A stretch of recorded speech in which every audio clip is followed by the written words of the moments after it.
इब्राहिम बिन आदम बहुत बड़ा बादशाह है, एक नौकरानी की ड्यूटी लगी है, रोजाना आके तो वह बिस्तर तैयार कर दिए। एक दिन वो कमरे दे विच आई तो बिस्तर तैयार किया, सेज विछाई, उत्ते जनाब बैड शीट और वह पलंग जिहड़ा बिल्कुल तैयार किया।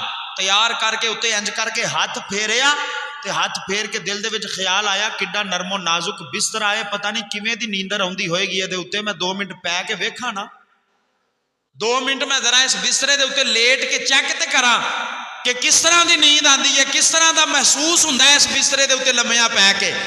जिस वक्त 2 मिनट वास्ते पई ना तो सारे दिन की थकी सी, अख लग गई, सौ गई। बादशाह दे आराम करन दा टाइम आया तो बादशाह अपने कमरे दे अंदर दाखिल होया तो वेख्या नौकरानी मेरे बिस्तरे ते सुती है।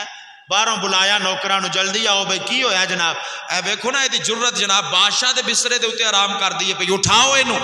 मारना शुरू कर दिता, नौकर मारते ने पै, और नौकरानी जड़ी है मुस्कुरांदी है पई। बादशाह ने क्या रुको है, जिस वक्त रुके कहने लगा ये तो 10 मार खाइए तो बंदा रोंदा है, दर्द हुंदी है, तू हसदी कादे वास्ते में पई। उस आख्या बादशाह हसदी इस वास्ते हाँ, मैं तो 2 घड़ियां या 2 घंटे इस बिस्तरे ते सुती हाँ तो इन्नी मार पैंदी है पई, तेरी उम्र लंघ चली है सौंदियां, पता नहीं तेरे नाल की बनेगा, तेरी जिंदगी गुजर चली है इस बिस्तरे दे उत्ते आराम करदे आ।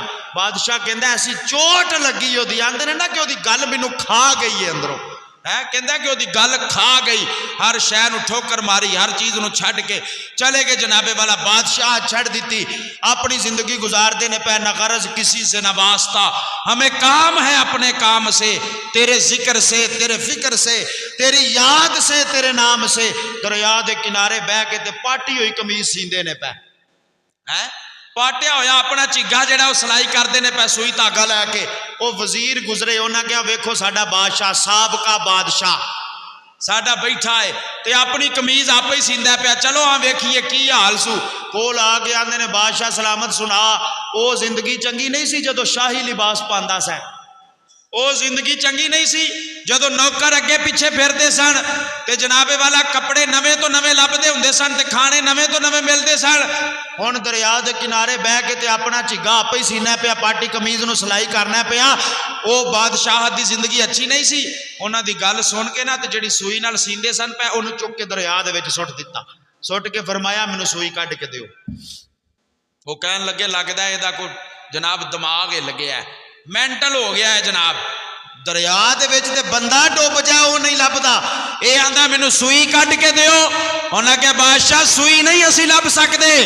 जिस वक्त उन्हें इन्नी गल सुनी ना तो इशारा किया, किताबां दसदियां ने कि 1000 मछली अपने मुंह के अंदर सोने दियां सूइयां लैके बाहर आ गई। 1000 मछली सोने दियां सूइयां लैके। उन्हें क्या हुण दसो ओ बादशाहत चंगी सी या आ बादशाहत चंगी है?